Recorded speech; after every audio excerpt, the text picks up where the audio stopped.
പിന്നെ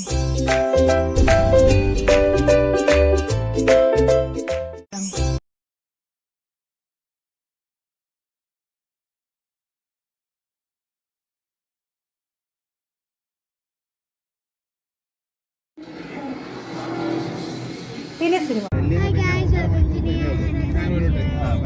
അതുകൊണ്ടാണ് ഞങ്ങൾ ലഗേജ് എടുത്തിട്ടില്ല. മാത്രമേ ഉള്ളൂ. India, so we are in the car. We are going to Jeddah right now. There are like 2 hours, 2.5 hour difference. So we are gonna leave like we're gonna get there like at 5 or 5:30 something like that, or more than that. So we were like taking a nap. Yeah, a huge nap. Yeah,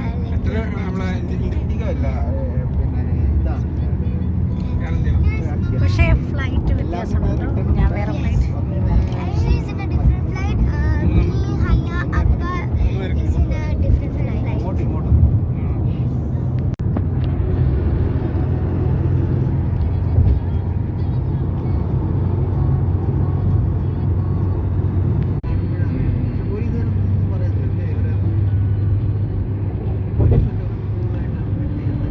അപ്പോൾ അല്ലീത്ത് നിന്ന് ഞങ്ങൾ യാത്ര തുടങ്ങി.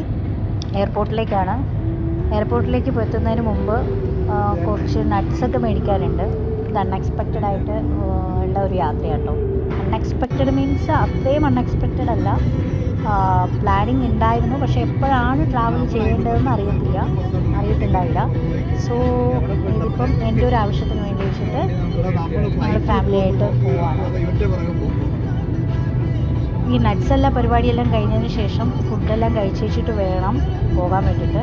ഇത് പറഞ്ഞതുപോലെ രണ്ടുപേരും രണ്ട് വേയിലാണ് പോകുന്നത്. അതായത് ഫസ്റ്റ് നിമിയും മക്കൾസും ഓൾഡ് എയർപോർട്ടിൽ, ഞാൻ പുതിയ എയർപോർട്ടിലേക്കാണ്. നട്ട്സ് മേടിക്കാൻ വേണ്ടിയിട്ട് ഞങ്ങൾ ഷറഫയിലെത്തി. അപ്പോൾ എവിടെ നിന്നാണ് പെട്ടെന്ന് ഇങ്ങനെ ജിദ്ദയിൽ ബലദ് വരെ പോയിട്ട് നട്ട്സ് മേടിക്കേണ്ട ടൈം ഞങ്ങൾക്ക് ഉണ്ടായിരുന്നില്ല. കാരണം ഞങ്ങൾ ഓൾറെഡി ലേറ്റ് ആയിട്ടുണ്ടായി. ഒരു 2:30 ഇറങ്ങണമെന്ന് വിചാരിച്ച് വെച്ചിട്ട് 3:30 ഒക്കെ ആയിട്ടോ ഇറങ്ങിയപ്പോൾ. അപ്പോൾ ഫ്ലൈറ്റ് 9:55 ഇവർ എയർ ഇന്ത്യ ആട്ടോ ബുക്ക് ചെയ്തിരുന്നത്. ആക്ച്വലി ഞാൻ മാത്രമായിരുന്നു നാട്ടിലേക്ക് പോകാൻ പ്ലാൻ ചെയ്തത്. പിന്നെ 1 മാസം ഒക്കെ പിരിഞ്ഞിരിക്കാന്ന് വെച്ച് കഴിഞ്ഞാൽ ഇച്ചിരി ബുദ്ധിമുട്ടാണല്ലോ. അതായത് മക്കൾസും രമിയും അവിടെ മാത്രമായിട്ടിരിക്കുന്ന ബുദ്ധിമുട്ടായതുകൊണ്ട് പിന്നെ പെട്ടെന്ന് ഫ്ലൈറ്റ് എയർ ഇന്ത്യ ബുക്ക് ചെയ്തു. പക്ഷെ ഇവരുടെ കണക്ഷൻ ഫ്ലൈറ്റും കൂടിയാണ്. അപ്പോൾ ഇപ്പം പോകുന്നത് ജിദ്ദ ടു ഡൽഹി ടു ബാംഗ്ലൂരാണ് ഫ്ലൈറ്റ്. അപ്പം ഞങ്ങൾ പോകുന്നത് ഡെസ്റ്റിനേഷൻ ബാംഗ്ലൂർ. ഇവരുടെ കൂടെ രാത്രിയിൽ ഫുഡും കഴിച്ച് അപ്പോൾ എവിടെ നിന്നാണ് ഡേറ്റ്സ് ഞങ്ങളിങ്ങനെ നോക്കുക.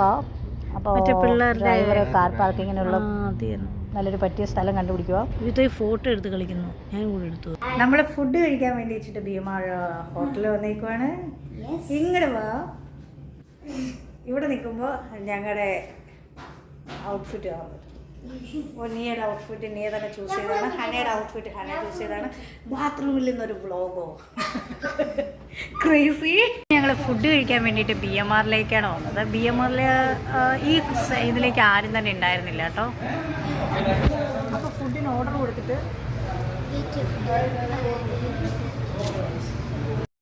BMRന്ന് ഫുഡെല്ലാം കഴിഞ്ഞ് വെച്ചിട്ട് ഞങ്ങൾ നേരെ എയർപോർട്ടിലേക്ക് പോന്നു. BMRലെ ഫുഡ് മുന്നത്തെ അപേക്ഷിച്ചതിന് ശേഷം നോക്കുമ്പോൾ അത്ര ഭയങ്കര ക്വാളിറ്റി ആയിട്ട് തോന്നിയിട്ടുണ്ടായില്ല. സോ ഞങ്ങൾ ഡിസപ്പോയിൻറ്റഡ് ആയി. അങ്ങനെ ഫസ്റ്റ് ഓൾഡ് എയർപോർട്ടിലേക്കാണ് ഫസ്റ്റ് ഫ്ലൈറ്റ് ഇവരുടെ കേട്ടോ. എനിക്ക് നാളെ അതായത് ഏർലി മോർണിംഗ് 2 o'clock എൻ്റെ ഫ്ലൈറ്റ്. അപ്പോൾ ഇപ്പോൾ ഇത് ഓൾഡ് എയർപോർട്ടിലേക്കാണ്.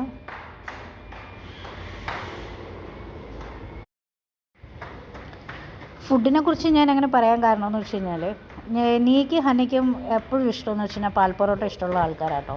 അപ്പോൾ കഴിഞ്ഞ പ്രാവശ്യം ഞങ്ങൾ BMRൽ രമി ആ ഒരു ഷോർട്ട് പീരീഡിൽ പോയിട്ട് റിട്ടേൺ വന്ന ടൈമിൽ BMRൽ പോയിട്ടുണ്ടായി. BMRൽ ഫുഡ് കഴിക്കുന്ന ടൈമിൽ പാൽ പൊറോട്ടയൊക്കെ തന്നതിനും ആ ഫോട്ടോടെ തന്നതിനും ഒരു ഇതുണ്ടായിരുന്നു. ആ ചട്ടി പാൽ പൊറോട്ട ആയിരിക്കുമ്പോൾ പക്ഷേ ഇപ്രാവശ്യം നോക്കുമ്പോഴത്തേക്കും അങ്ങനെയൊന്നും ഉണ്ടായില്ല. വളരെ കോൾഡ് പൊറോട്ടയാണ്. കാരണം അവർ പറഞ്ഞത് വെച്ചാൽ ഫ്രഷ് ആയിട്ടുള്ള സാധനങ്ങൾ ചൂടോടെ കഴിക്കാമെന്നൊക്കെ പറഞ്ഞപ്പോഴത്തേക്കും ആ ഒരു എക്സ്പെക്റ്റേഷൻ നമുക്ക് എപ്പോഴും കാണുമല്ലോ. അപ്പോൾ അതൊരു ഡിസപ്പോയിൻറ്റഡ് തന്നെയാണ്. അതിന് ചട്ടിക്ക് ചൂടുണ്ടായില്ല എന്ന് മാത്രമല്ല, കറികളെല്ലായിരുന്നാലും ഒരു ടേസ്റ്റിന് ഭയങ്കര ഒരു ക്വാളിറ്റി കുറഞ്ഞതുപോലെ തോന്നും.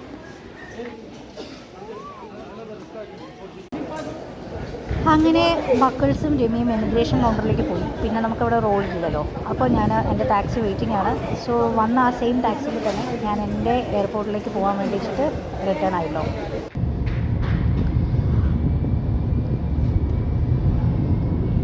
എന്തായിരുന്നാലും നാളെ വരെ എനിക്ക് കാണാൻ പറ്റും. അതുകൊണ്ട് അങ്ങനെ വിഷമമൊന്നും ഞങ്ങൾക്കില്ല. എന്നാലും യാത്ര ഒരുമിച്ചായിരുന്നെങ്കിൽ അതൊരു പ്രത്യേക സുഖം തന്നെയായിരുന്നു.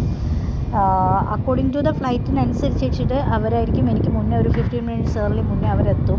പക്ഷേ ഞാനൊരു 10 o'clock ഒക്കെ ആകുമ്പോഴേക്കും ദെൻ ഞാൻ എയർപോർട്ടിലെത്തിയപ്പോഴത്തേക്കും എൻ്റെ കൂടെ ഉള്ള ഒരു കുട്ടി വരുന്നുണ്ട് എന്ന് പറഞ്ഞിട്ട് വിളിച്ചു പറഞ്ഞു. സോ ഞാൻ അവിടെ വെയിറ്റ് ചെയ്യാമെന്ന് വിചാരിച്ചു. എൻ്റെ ലഗേജെല്ലാം ഞാൻ കയറ്റി വിട്ടു.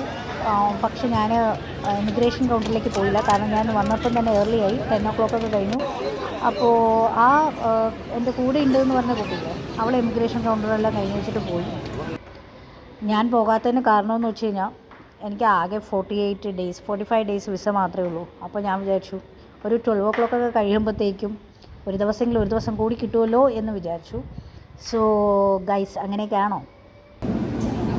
പിന്നെ വിശന്നപ്പോൾ ഇവിടെ നിന്ന് കയറുന്നതിന് മുമ്പ് ഫ്ലൈറ്റിലെ ഫുഡ് പൊതുവെ താല്പര്യമില്ല. അപ്പോൾ ഇവിടെ നിന്ന് നമ്മുടെ എയർപോർട്ടിൽ നിന്ന് തന്നെ ആ ഗേറ്റിൻ്റെ അടുത്ത് നമുക്ക് ഇതുപോലത്തെ ഷോ കാണുമല്ലോ. അപ്പോൾ ഞാൻ അവിടെ നിന്ന് ഒരു ഗ്രീക്ക് സലാഡ് മേടിച്ചു, പിന്നെ ഒരു വാട്ടർ മേടിച്ചു. പിന്നെ അവിടെ ഇരുന്ന് തന്നെ ഫോണിന് ചാർജ് തീരെ കുറവായിരുന്നു. അതുകൊണ്ട് തന്നെ എൻ്റെ വീഡിയോ എടുക്കുന്നത് ഞാൻ വളരെ കാര്യത്തിൽ വീഡിയോ എടുക്കാനെല്ലാം പ്ലാൻ ചെയ്തായിരുന്നു. പക്ഷേ ചാർജ് തീരെ ഇല്ലാത്തതുകൊണ്ട് ഞാൻ വീഡിയോ എടുക്കില്ല. പിന്നെ ഞാനെന്താ അവിടെ ഇരുന്ന് തന്നെ ചാർജ് പ്ലഗ് പോയിൻ്റ് ഉണ്ടായിരുന്നു. അപ്പോൾ അവിടെ നിന്ന് തന്നെ കഴിച്ചേക്കാമെന്നൊക്കെ വിചാരിച്ചു കേട്ടോ. ലഗേജോ? ഇതാണ് ഗ്രീക്ക് സലാഡ്. 3 മാസം നല്ല ടേസ്റ്റി ആയിരുന്നു, യമ്മി ഫീൽ, ഇഷ്ടപ്പെട്ടു. ഒരു 14 റിയാലിനൊക്കെ ഇത് നല്ല ഇതാണ്, ഓക്കെയാണ്, സഫിഷ്യൻ്റാണ്. നല്ല വെജിറ്റബിൾസും എല്ലാ കാര്യങ്ങളും എല്ലാവരും.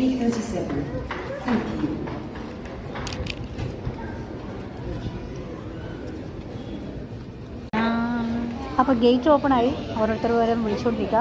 എൻ്റെ സോൺ 3 ആയിരുന്നു. സോ എൻ്റെ കൂടെയുള്ള ആൾ സോൺ 4 ആയിരുന്നു. അപ്പം നമ്മൾ ഫ്ലൈറ്റിലേക്ക് കയറാൻ വേണ്ടിയിട്ട് പോവാം. അപ്പോൾ എൻ്റെ കയ്യിലൊരു ഹാൻഡ് ക്യാരി ഒക്കെ ഉണ്ടായിരുന്നു കേട്ടോ. ലാസ്റ്റ് അവിടെ നിന്ന് കയറുന്നതിന് മുമ്പ് അവർ ഹാൻഡ് ക്യാരി ആ ലഗേജിലേക്ക് വിടണമെന്ന് പറഞ്ഞു വെച്ചിട്ട് അവിടെ കുറച്ച് എന്താ പറയുക, നമുക്ക് പെട്ടെന്ന് അങ്ങനെയൊക്കെ പറയുമ്പോഴത്തേക്കും എന്താ ചെയ്യേണ്ടതെന്ന്. കാരണം ഞാൻ ഹാൻഡ് ക്യാരി ഒന്നും ലോക്ക്ഡ് അല്ലായിരുന്നു. പിന്നെ പെട്ടെന്ന് എങ്ങനെയൊക്കെ ലോക്കെല്ലാം ചെയ്തു. പിന്നെ സേഫ്റ്റി ആയിട്ട് നമ്മൾ റാപ്പപ്പ് ഒന്നും ചെയ്തിട്ടുണ്ടായില്ല. പിന്നെ ഫ്ലൈറ്റിൽ കയറി നിന്നപ്പോൾ എനിക്ക് ഫ്രണ്ട് സീറ്റ് തന്നെയായിരുന്നു. അപ്പോൾ എമർജൻസി എക്സിറ്റിൻ്റെ അടുത്ത് തന്നെയാണ്. അവരെനിക്ക് ബുക്സ്, ആ പേപ്പർ ഇത് തന്നിച്ചിട്ട് വായിക്കാനൊക്കെ പറഞ്ഞിട്ടുണ്ടായിരുന്നു. എൻ്റെ കൂടെ ഒരു പുള്ളിക്കാരി ഉണ്ടായിരുന്നു. അവരും നല്ല കമ്പനി ആളായിരുന്നു. കമ്പനിക്ക് പറ്റിയൊരു വൈബായിരുന്നു. നന്നായിട്ട് ടോക്ക് ചെയ്യുന്ന ഒരാളും കൂടിയായിരുന്നു.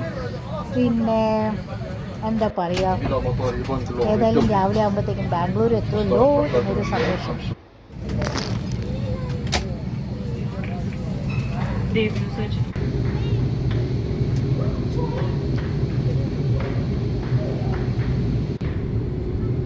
അങ്ങനെ ഫ്ലൈറ്റ് മൂവായി തുടങ്ങി കേട്ടോ.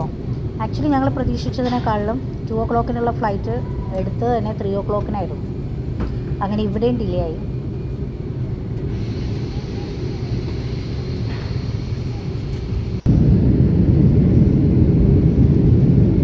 അങ്ങനെ ഞാൻ ബാംഗ്ലൂരിലേക്ക് പോവുകയാണ് guys.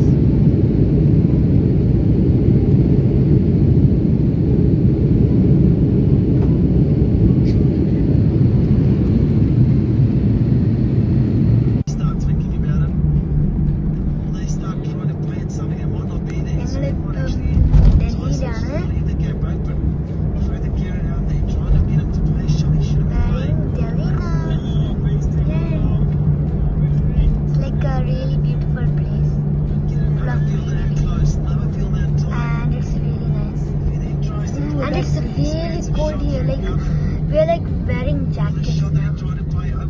Freezing. That's what you want to see. That's what's going to create the result. That's what's going to create the It is decision. freezing now. Still the car is freezing too. Close that score gets. New Zealand can get opportunities, can get chances. See you. I'll tell more when we reach our hotel. ഇപ്പൊ ഞങ്ങൾ ഡൽഹിയിലുള്ള ഡൽഹിയിലൊരു flight ഉണ്ടായിരുന്നു ഞങ്ങൾക്ക് കയറാനായിട്ട് ബാംഗ്ലൂരിലേക്കുള്ള flight 1 hour flight. But flight മിസ്ഡായിപ്പോയി because previous flight കുറച്ച് late ആയിരുന്നു അത് പാർക്കിംഗ് സ്പോട്ട്സ് എല്ലാം ഫൈൻഡ് ചെയ്യാനായിട്ട്. സോ അങ്ങനെ ലേറ്റ് 10-20 മിനിറ്റ്സ് ഒരു 6:20 ആയിരുന്നപ്പോഴല്ലായിരുന്നു ഞങ്ങൾ ഫ്ലൈറ്റിൽ നിന്ന് പ്രീവിയസ് എയർപ്ലെയിനിൽ നിന്ന് ഇറങ്ങിയത്. അപ്പോൾ എന്ത് കുറച്ച് ലേറ്റ് ആയിപ്പോയി. എന്ത് ചെക്കിങ് എല്ലാം ചെയ്യും. ഡൽഹിയിൽ ഒരു ഫ്ലൈറ്റ് ഞങ്ങൾ മിസ്ഡായിപ്പോയി. അപ്പം നെക്സ്റ്റ് ഫ്ലൈറ്റ് 6 o'clock ഈവനിങ് 6 o'clock-ന്. അപ്പോൾ അതുവരെ ഞങ്ങളൊരു ഹോട്ടലിൽ പോയി നിയർ ബൈ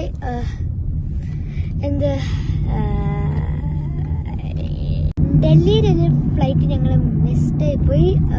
നെക്സ്റ്റ് ഫ്ലൈറ്റ് 6 PM-നാണ്. അപ്പോൾ ഞങ്ങളൊരു ഹോട്ടൽ എടുത്തു. ആ ഹോട്ടല് നിയർ ബൈ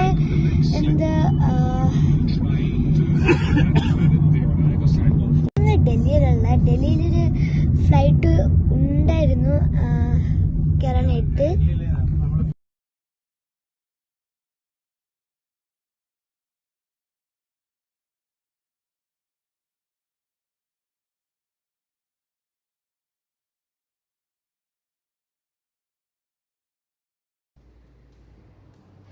അപ്പോൾ മക്കൾസും രമിയും വരുന്നുണ്ട്. അപ്പോൾ ഞാനും അച്ഛനും കൂടിയിട്ട് അവരുടെ അടുത്തേക്ക് പോവാണ്. അവരിപ്പം ടാക്സിയിലെത്തും. എയർപോർട്ടിൽ റീച്ചായി. അവരുടെ ഫ്ലൈറ്റ് പിന്നെയും ഡിലേ ആയിട്ടോ. 6 o'clock-എന്നൊക്കെ പറഞ്ഞിട്ട് 6:40 ആയപ്പോഴായിരുന്നു ഫ്ലൈറ്റ് എടുത്തിട്ടുണ്ടായത്. സോ ഞങ്ങൾ അവർക്ക് വേണ്ടിയിട്ട് വെയിറ്റിംഗ് ആണ്. ഈ ടൈമിൽ ഡിസംബറും കൂടിയാണല്ലോ, നല്ല തണുപ്പാണ് കേട്ടോ. കടകളെല്ലാം അടഞ്ഞിരിക്കുന്നത് കൊണ്ട് അതായത് അത്രയ്ക്ക് ഡിലേ ആയി. 11 o'clock എങ്ങാണ്ടായി. സോ ഞങ്ങൾ അവർക്ക് വേണ്ടിയിട്ടുള്ള അവർ അവിടെ നിന്ന് ഒരു ഊബറാണോ അതോ പ്രൈവറ്റ് ടാക്സി ആണെന്ന് അറിയത്തില്ല. പ്രൈവറ്റ് ടാക്സി ആണെന്ന് തോന്നുന്നു കേട്ടോ. പ്രൈവറ്റ് ടാക്സി ബുക്ക് ചെയ്ത് വെച്ചിട്ടായിരുന്നു വന്നിട്ടുണ്ടായത്. സോ ഞാൻ അങ്ങോട്ട് ഇങ്ങോട്ട് എല്ലാം നോക്കുന്നുണ്ട്. ഇങ്ങോട്ടാണ് ഞങ്ങളുടെ ഫ്ലാറ്റ് ഉള്ളത്. അപ്പോൾ ഇതെല്ലാം മോർണിംഗ് അല്ലെങ്കിൽ ആ ഒരു വർക്കിംഗ് ടൈമിൽ കാണാൻ വേണ്ടിയിട്ട് ഫുൾ ലൈറ്റിംഗ് ആയിട്ട് നല്ല രസമാട്ടോ കാണാൻ വേണ്ടിയിട്ട്. പിന്നെ ഇതെന്താ പറയുക, ഇത്രയും ലേറ്റ് ആയതുകൊണ്ട് സിറ്റി ഒന്ന് ഉറങ്ങിപ്പോയി എന്ന് വേണമെങ്കിൽ നമുക്ക് പറയാം. അച്ഛന് തണുക്കുന്നൊന്നുമില്ല, പക്ഷേ എനിക്ക് ഭയങ്കര തണുപ്പായിരുന്നു. ഞാൻ ഇടയ്ക്കൽ അവരെ വിളിക്കുന്നുണ്ട്, എവിടെ വരെ എത്തിയെന്ന് ചോദിക്കുന്നുണ്ട്. 5 minutes എന്നൊക്കെ പറയുന്നു. പക്ഷെ ഫോണൊന്നും പിടിക്കാൻ വയ്യ, അത്രയ്ക്ക് ഭയങ്കര തണുപ്പാണ്. ഇവിടെ ഒരു ഇത് കണ്ടോ, ഒരു പെട്ടിക്കട പോലത്തെ. അവിടെ 99 rupees ബിരിയാണി എല്ലാം കിട്ടും. അതായത് നമുക്ക് ഒരാൾക്ക് കഴിക്കാനുള്ള ഫുഡ് അവൈലബിളാണ്. നല്ല ടേസ്റ്റ് ഫുഡും കൂടിയാണ്. ഞങ്ങൾ ടേസ്റ്റ് ചെയ്തിട്ടുണ്ട്. ഒരു ദിവസം ഞങ്ങൾ മേടിച്ച് വെച്ചിട്ട് കാണിക്കാം. അങ്ങനെ ഫൈനലി അവരെത്തിയിട്ടുണ്ട് ഗായ്സ്.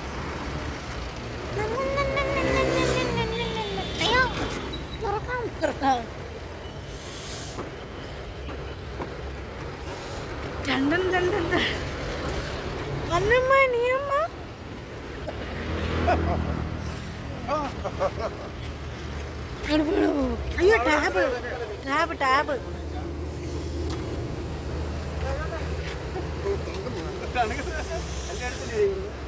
ടാബ് എടുത്തു. പെട്ടിയോ രമി? പെട്ടി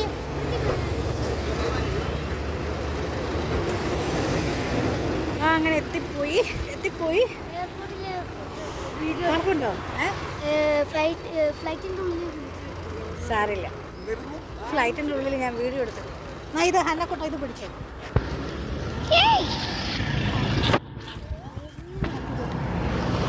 Hi. We are back. I'm so excited. I can't wait to do the stuff, to explore and go to like parks and finally വീട്ടിലെത്തി. എല്ലാവർക്കും ഭയങ്കര തണുപ്പാണ് ഗൈസ്. അപ്പോൾ ഇനി നമുക്ക് നെക്സ്റ്റ് വീഡിയോയിൽ കാണാം.